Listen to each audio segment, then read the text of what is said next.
Hello and welcome to this Facebook Live. I am working out where the camera is on this phone. I'm doing this from an iPhone in Switzerland, Lauterbrunnen Valley.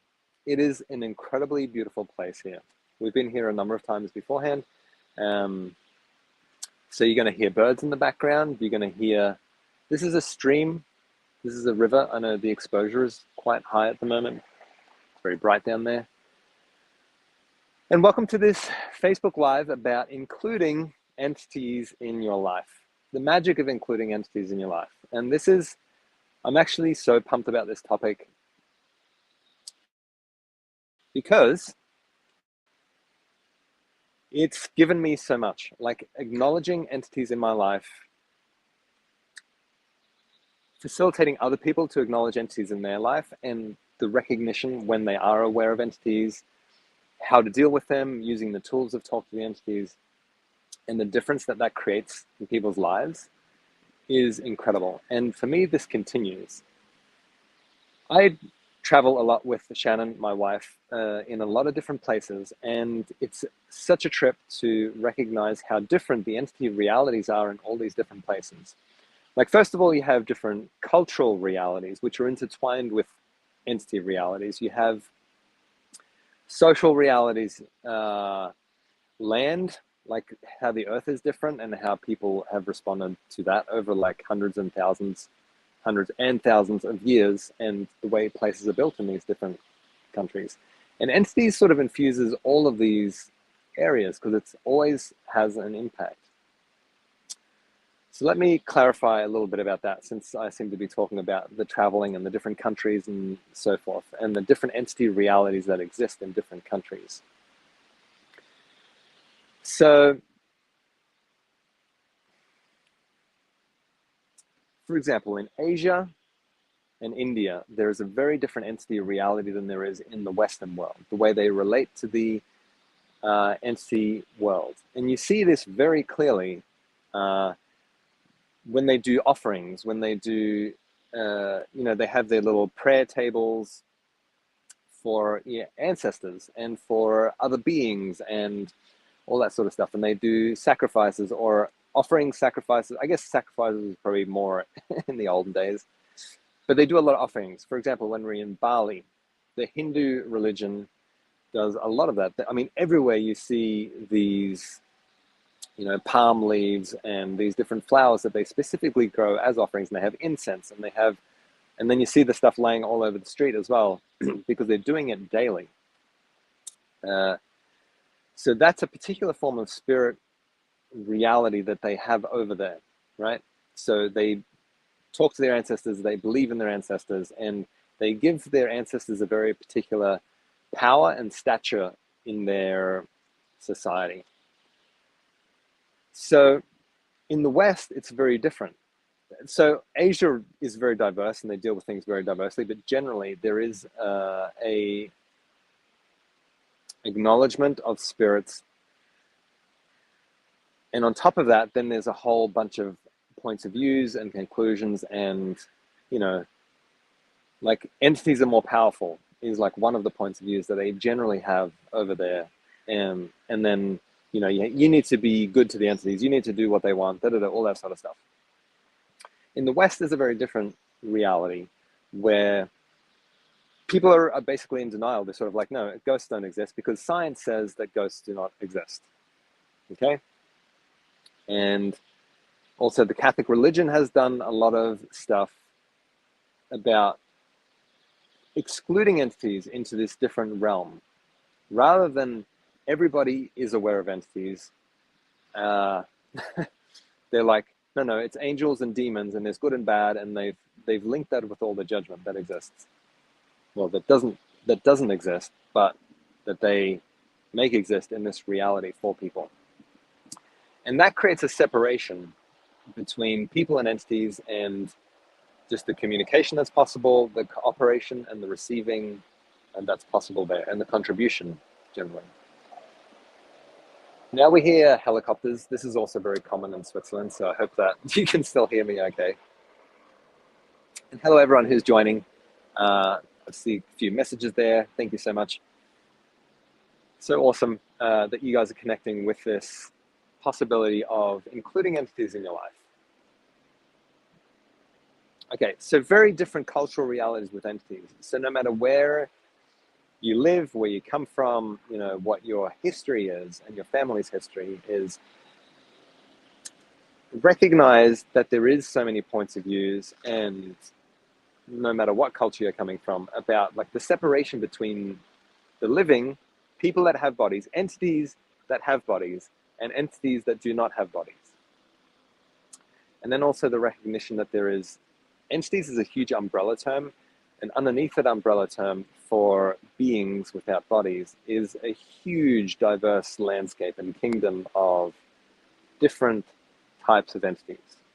Like beings that used to have people bodies is only one type of entity, and then within that even there is like a huge diversity. Okay, so how do we include entities in our life more? Because it doesn't matter where you're at right now in terms of if you're in complete denial, but you have this interest and this constant ping in your universe to like, okay, there's something here for me. No matter where you are, like in denial, or you have grown up in a reality where they acknowledge entities, but there's so many points of views and cultural things attached to how you see entities, how you deal with entities, all of that sort of stuff. No matter where you are, you can start with starting to get access to what you're aware of, because this is really the key. And this is everything that Talk to the Entities is about, is getting you to know what you know about entities. And it's not about coming to conclusion. It's not about, I know this and therefore this is how it is. That's not knowing, that's conclusion. Knowing is you're willing to be very perceptive, you're willing to be sensitive to the energy, and you're willing to be in the question to navigate the awareness and to know what's real and what's not real, and what's true and what's not true. So perception, sensitivity to perception and energy that exists all around. It's not just about you. You have to include all of the energies and the entities and so forth to really be aware of what's up. And you have to be willing to be in the question to navigate that awareness. Okay, so Talk to the Entities is the tools about how you navigate with all of those things in mind. And this is, no matter, like I said, no matter where you're at, this is how you include entities in your life. You start by choosing that and going, oh, okay, and you become more aware, you ask more questions. I would recommend participating in some Talk to the Entities classes. Firstly, there is the Talk to the Entities beginning class, which has a manual as well, and it has literally all of the foundational tools that you require to deal with the spirit world. I don't remember how many pages, but it's a lot of pages, like 70 pages, I think, in that manual, but it has all of the tools. And then when you start going into the intermediate class, it's the bridge between the beginning and the advanced. Intermediate class is you start using the tools, you start broadening beyond just learning the tools and engaging with them and engaging with your awareness in a greater way. And it's sort of like this, right? You know, you've been sitting in a chair your whole life, and then you learn about the beginning class, you have tools. Then it's sort of like you start standing up. That's the intermediate class. Advanced class then, and this is the one that's done with Shannon Nahara, the founder of Talk to the Entities, my beautiful wife. The advanced class then is you start walking and you start being like, whoa, there's the receiving and the cooperating elements that are so far, it's never a cognitive reality. It's something that you need to choose and to sort of like, you know, you need to start using the tools and knowing what you know. You can't go there if you're scared of entities. You can't go there if you're in disbelief. And disbelief is synonymous with you're not willing to know what you know. Like denial and disbelief literally just means you're not willing to know what you know. Like so many people that do denial, they're referencing other people's point of views, and like, for example, churches is a possibility. There's a church right here. It's also looking very bright because it's exposing from my face. There you go. So there's so many different realities that have different points of views about the spirit world. And if you don't acknowledge how many of those realities you're subscribing to, rather than knowing what you know, which you have to be willing to do all on your own. Yes, you can have people ask you questions, but the knowing aspect is you can't have the knowing unless you're willing to know it for you. And that's not at the exclusion of anybody else or anything else. Like, you can totally include the points of views and the realities of religion or of science and know what you know. It's never at the exclusion. If you're excluding anything, you're not really knowing what you know, because you're not including everything. Isn't that a trip? But it's so what's real and true. And if you desire to have more of your knowing, and if you desire to have more of not being dependent on conclusion and other people's points of views constantly, knowing is a key. It's a total key. And it's something that you develop. It's not something that you suddenly have. It's something that you continue to develop all of the time. Like when Shannon and I were driving here just now, she was talking about some stuff, and we were like asking some questions around a few things. And she realized how, she said, I quote, "I didn't realize that my entity awareness could expand more than it already had." So her entity awareness is continually expanding also, like in these new, interesting ways. So no matter where you are at, once again, when you ask and use question and using those tools, you always become more aware, and you have more of you and more of your capabilities. So do you start to recognize with everything that I'm talking about that including entities is actually vital to have more of you to begin with, your knowing, and to not live from this dependence on conclusion and points of views that are generated outside of you, right? This is true empowerment, I would say. You cannot be truly empowered if you exclude anything or anyone. And including doesn't mean you have to subscribe to a particular reality. It doesn't mean you have to eat shit from somebody else's point of view and what they want you to believe. It just means you're including everything. You're willing for people to have different points of views, and you're including you, and you're willing to know what you know, and you're willing to have a different point of view as well. Okay? So this is really what I see as the future. This is like advanced person 101 or 102 maybe. This is like what's really possible. Not everyone wants to go on this adventure, and that's totally fine. So what if you didn't have to try and take other people on this adventure with you? You could be in total allowance of everybody choosing what they're choosing. And you're willing to have the magic of including entities in your life, no matter what the fuck anybody else thinks. Okay? And you get to discover and have that for you. And like I said, it's not a conclusion. It doesn't make you more right, and it doesn't make you less wrong, and it doesn't make anybody else wrong because you're willing to include entities in your life. It's the choice for magic. What do I mean by magic? It's the ease and the joy and the glory that you're willing to have.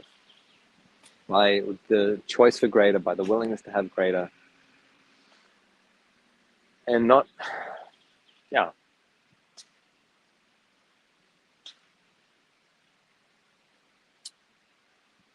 making yourself less than what you actually are. So I've spoken about some of the different classes, the Talk to Entities classes, and I cannot emphasize enough how valuable they are, how much they can gift you if you're willing to have that. I am starting a beginning class online, a beginning class, Talk to the Entities beginning class, online, June 19th. And we're doing a couple of calls, 1.5 hours each, for 4 weeks. couple of calls per week for 4 weeks. So there's 8 calls in that, and we go through all of the manual, we go through all of those tools. If this topic is something that pings you, whether you choose this class or there's 200 other facilitators all over the world that facilitate this class also. Find the facilitators that are sort of like yes for you and go with that when you're ready. Whenever you're ready, that like everyone has a different timeline. And then you also have the intermediate class after that, which is like really unique and different. And it's just 3 calls or a full day, 1 day. And I'm doing one of those in July in Paris, live and online, just before the Talk to the Entities Summit, which is the Turbo Advanced with Shannon, and then the Facilitators class with Shannon. So you can have a whole June, July with Talk to the Entities as an extravaganza, if you like. I'm super excited for this possibility in these next couple of months of what's possible. Because as all of us choose more with this entity, like to know what you know essentially, and to choose more of that capacity with entities, it literally changes the reality that exists with entities. When I started Access 11 or 12 years ago, what was available in the world then was so much less than what's available now, just with the changes and the choices. Like the more people that have chosen something greater with consciousness and with entities, there's just so much more ease now because so much more people have chosen something greater with that. There's like more of a reality for people to have. So the more you choose, the more everybody can have. And that's super exciting. And I'm gonna stop talking now and go for a hike, maybe a bike ride in these incredible Swiss Alps. What magic do you have available to you? What magic would you like to choose? Thank you so much for joining me, and I look forward to seeing you somewhere in the world or online, and I look forward to what you're going to choose. Thank you so much, and bye-bye.